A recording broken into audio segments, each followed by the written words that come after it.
Bonjour à tous et à toutes. Salut. Alors bienvenue dans Ultra Endurance Podcast. On est parti aujourd'hui avec Guillaume pour faire encore une vidéo type un petit peu capsule. Donc on fait ce genre de petite vidéo capsule pour répondre à toutes les questions que vous nous posez sur YouTube, sur Facebook, sur Instagram, bref sur les réseaux sociaux. Donc on vous le dit à chaque fois, si vous avez des questions à nous poser, n'hésitez pas. On est là pour ça, on est là pour vous apporter de la valeur et puis on est aussi passionné, donc nous ça nous dérange pas d'aborder tous ces sujets. Puis vous avez la chance d'avoir Guillaume qui répond à toutes vos questions, donc profitez-en. Et puis ça nous donne aussi des idées pour produire du contenu. Alors n'hésitez pas. Donc une question qui nous a été posée par Mathieu, voilà, directement par message, et il voulait en savoir plus sur le bicotidien. Donc le bicotidien. Sa question, c'est est-ce que c'est une bonne idée? Est-ce que c'est une fausse bonne idée? Il me disait particulièrement qu'il voulait passer de 25 à 90 km. Voilà, faire un trail. Il avait fait un premier trail de 25 bornes et il voulait monter à 90 bornes. Est-ce que le bicotidien était indispensable? Donc voilà, je pense que c'est des sujets qu'on va pouvoir traiter. Déjà, qu'est-ce que tu en penses, toi, du bicotidien? Alors, bicotidien, c'est-à-dire que vous entraînez, déjà on va définir deux fois par jour. C'est-à-dire que vous entraînez 2 fois par jour. Alors typiquement, ça peut être une séance de course à pied le matin et une séance d'intensité le soir, ou alors une séance de course à pied le matin et puis une séance de vélo. Enfin, de vélo, ouais. On peut tout moduler, voilà. Globalement, c'est déjà savoir de quel niveau vous partez. C'est-à-dire que, par exemple, typiquement, un athlète qui s'entraînerait 3 fois par semaine, je vois pas trop l'intérêt de mettre une journée avec du bicotidien. Je lui dirais plutôt... Essaye déjà de rajouter une journée dans ta semaine, voilà, voire 2, plutôt que de vouloir faire une journée en bicotidien qui va demander de l'énergie physique, de l'énergie mentale, de l'organisation, etc. Et qui ne va pas forcément porter d'intérêt et qui peut justement porter préjudice. Donc, je ne le conseillerais pas forcément à une personne, on va dire, qui a un entraînement dit moyen ou modéré. Quoi, en fait. Donc, le premier facteur pour toi, ce serait déjà de vérifier, avant de se poser la question du bicotidien, le niveau de l'athlète et depuis combien de temps cet athlète s'entraîne. Exactement. Voilà, donc typiquement un athlète qui s'entraîne depuis 1 an, à 3 fois par semaine, il ne faut pas faire du bicotidien. Je ne vois pas l'intérêt. Donc toi, c'est quoi? C'est 4 ans, 5 ans, 10 ans? À partir de quand on fait du bicotidien au final?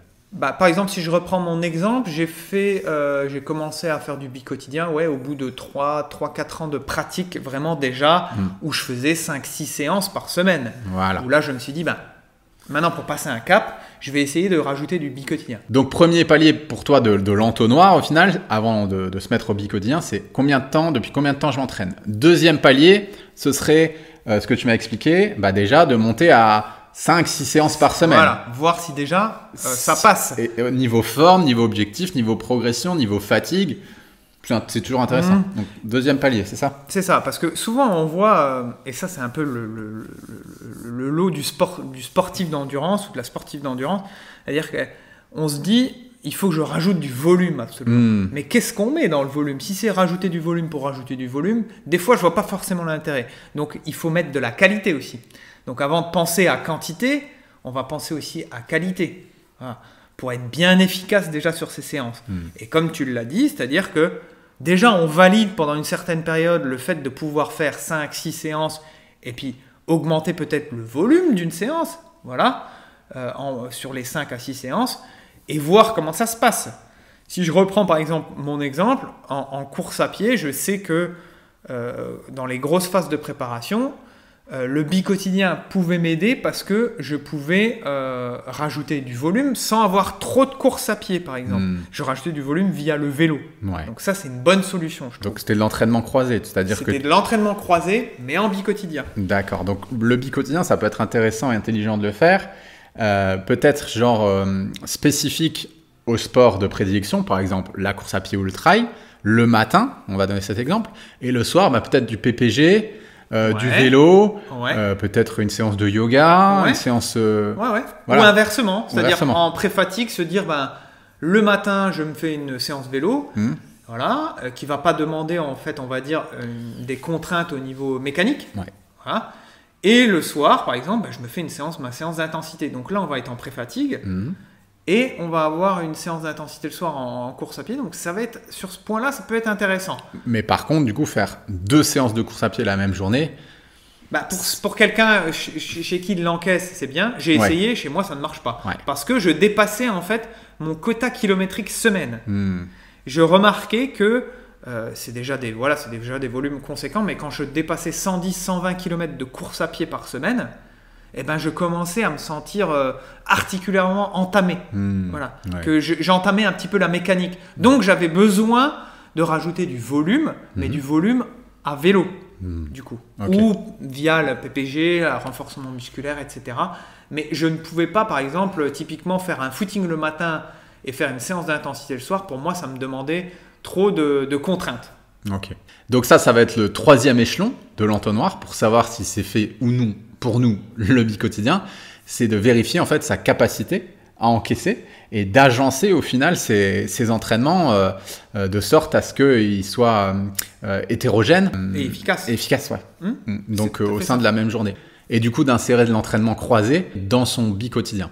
Alors autre chose que je voulais voir aussi par rapport à ça, c'est que le bicotidien, ça demande une certaine logistique, ça demande beaucoup de temps, beaucoup d'organisation. Et je pense que c'est pas non plus fait pour toutes les personnes et que ça va vraiment s'adresser à des personnes qui, du coup, au niveau charge mentale, ont la place dans leur vie de pouvoir s'entraîner en bicotidien. Peut-être ça peut être des gens qui sont déjà coachs ou des gens qui travaillent en mi-temps ou des gens qui n'ont pas forcément une vie de famille ou une vie sociale trop développée parce que c'est vrai que ça demande beaucoup de place au niveau cérébral. Et deuxième chose, je pense qu'au niveau récup, si on n'a pas une super alimentation, si on n'a pas un super sommeil, si on n'a pas des phases où on peut peut-être faire des siestes, là ça peut amener des blessures. Enfin, qu'est-ce que toi t'en penses? Toi tu en fais du... Ouais, c'est pour ça que j'en parle. Moi je fais du bicotidien depuis 2-3 ans. Et c'est vrai que je fonctionne également avec tout ce qu'on a dit. Et je vois que si je travaille beaucoup, si je vais sur de nombreux projets, je m'alimente toujours convenablement, mais si je vois que je manque de sommeil ou que j'ai beaucoup de stress... C'est la charge mentale qui est trop importante. C'est la charge mentale, Moi, c'est ça aussi. J'arrive plus à gérer, en fait, dans ma vie d'entrepreneur. Émotionnellement, ouais. J'ai un niveau de cortisol, en fait, qui est beaucoup plus élevé que d'habitude. Et je suis obligé de ne plus m'entraîner en bicotidien et de me consacrer à mes projets. Mais je peux pas faire les deux, en fait. Moi, je fais du coaching. Je vois que si j'ai une journée où j'ai beaucoup de coaching... tu vas adapter ton entraînement, du coup. Voilà. Et je vais être beaucoup plus stressé quand je suis en bicotidien, alors qu'il y a des trucs pour lesquels je ne stresse pas du tout d'habitude. Voilà, j'ai un client, une situation avec un client émotionnellement qui a des soucis. Je vais être beaucoup plus sujet à du stress quand je suis en bicotidien que quand je ne le suis pas. Et ça, je vais le sentir parce que je m'introspecte et je vois la différence.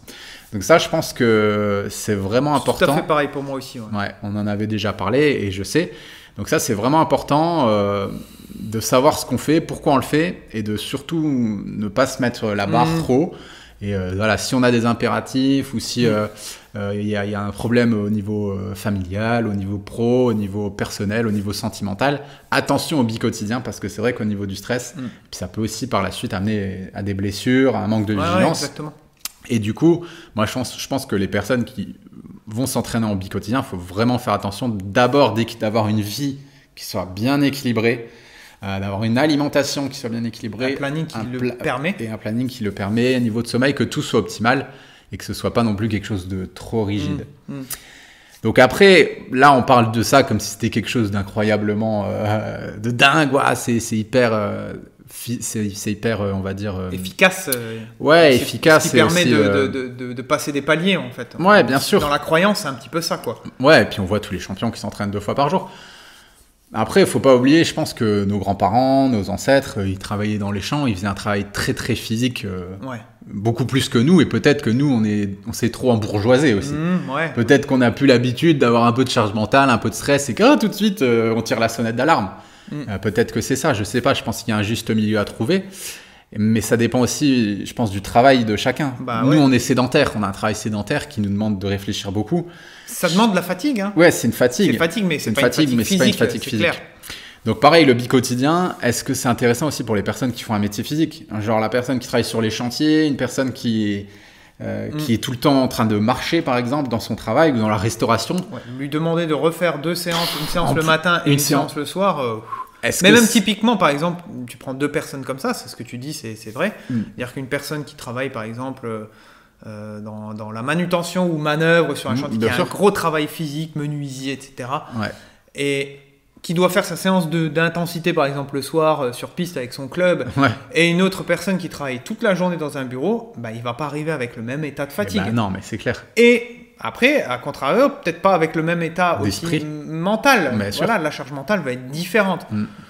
Donc, en fait, il faut toujours essayer d'adapter. C'est ce que je fais avec les athlètes que j'accompagne, c'est-à-dire que c'est l'entraînement qui s'adapte au planning de la personne et pas inversement. C'est-à-dire qu'on ne va pas essayer d'adapter son planning en fonction des entraînements et absolument faire l'entraînement. Non, on va essayer de placer stratégiquement les grosses séances les jours où on est le plus zen, où on a le plus de place dans le planning, au niveau familial, etc. Mais si on veut tout rentrer dans une journée, ça ne va pas.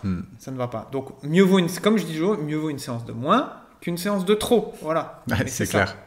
Carrément. Je pense que c'est une bonne conclusion pour conclure sur le bi-quotidien. Et puis, voilà, de toute façon, ça va aussi dépendre des objectifs de chacun. Si ça reste quand même un peu sport-plaisir.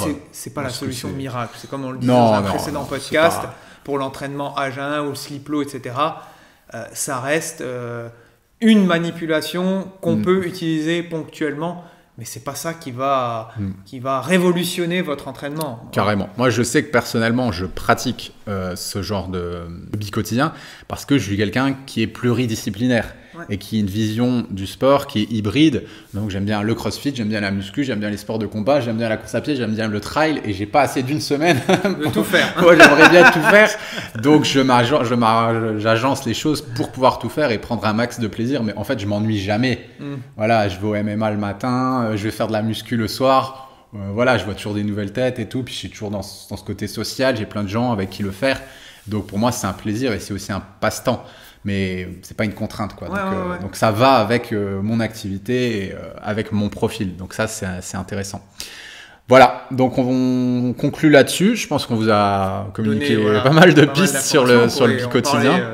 On peut en parler pendant des heures. Donc voilà, on va vous laisser là-dessus. Puis n'hésitez pas si vous avez des questions plus approfondies, que ce soit sur le bi-quotidien ou d'autres, pour que nous, on puisse vous apporter toujours plus de clarté. Avec grand plaisir en tout cas. Merci. Allez, on vous dit à bientôt, portez-vous bien. Salut. Ciao, ciao.